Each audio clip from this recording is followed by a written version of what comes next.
Goeiemôre en weer eens baie welkom hier saam met ons by ons oggendoordenkingtyd. Dankie dat jy weer ingeskakel het. Dit bly vir my 'n voorreg dat soveel mense saam hierdie pad stap. Nou, dis Pinksterweek en ons praat oor die uitstorting van die Gees in my lewe, jou lewe, in ons land en hoe ons dit nodig het en hoe dit lewe bring, water bring, energie bring oral waar die Gees kom. En hoe ek dit nodig het in my eie lewe. Hoor vandag se skrif, ek kyk veral in Jesaja, net die beloftes van die uitstorting. Jesaja 59:21 sê, wat my betref, dit is my verbond met hulle. Dis wat die Here sê. Dis my verbond met hulle, sê die Here. My Gees wat op jou rus en my woorde wat ek in jou mond gelê het, sal nie uit jou mond wyk of uit die mond van jou nageslag of uit die mond van jou nageslag se nageslag nie, van nou af en vir altyd, sê die Here. Is dit nie een van die mooiste beloftes nie, dat God sê, as ek my Gees uitstort, beïnvloed dit jou, beïnvloed jou kinders, en dit beïnvloed jou kleinkinders. Jo, mens, dis vir my net soos, wow, dis nageslag se nageslag. Nou, ek kyk na my eie ma en pa, hulle het hulle kinders, ons is almal predikante, betrokke in kerk, hulle het hulle kleinkinders, hulle dien die Here en is betrokke saam met die pa's en ma's in die kerke, en dan het hulle al agterkleinkinders, wat ook nou groot word in die kerkwêreld, en net saam Sondag kinderkerk, en al die ou lekker liedjies sing, en die gebedjies bid, en die Onse Vader, hoe pragtig is dit as jy geslagte op geslagte sien, die Here dien.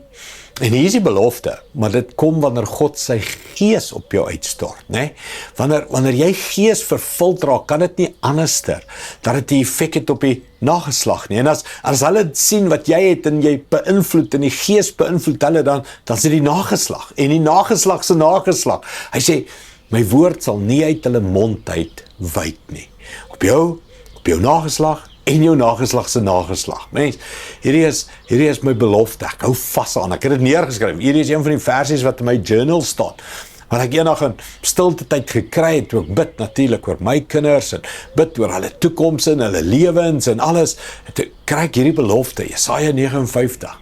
Die Gees sal nie van my wyk nie, sy woord sal nie van my wyk nie, nie van my nageslag nie van my nageslag se nageslag nie.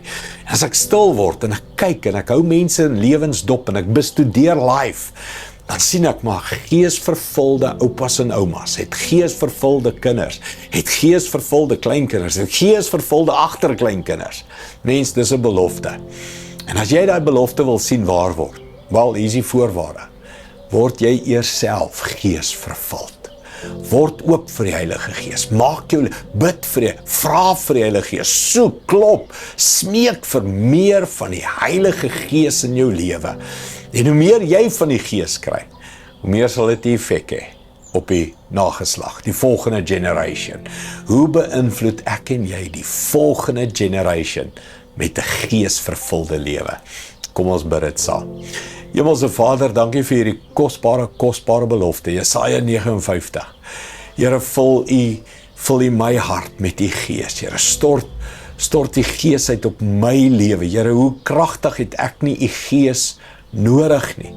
Here, want as ek regtig vol is van die Gees, sal dit die effek hê op die next generation. Dit sal die effek hê op die kinders, die nageslag.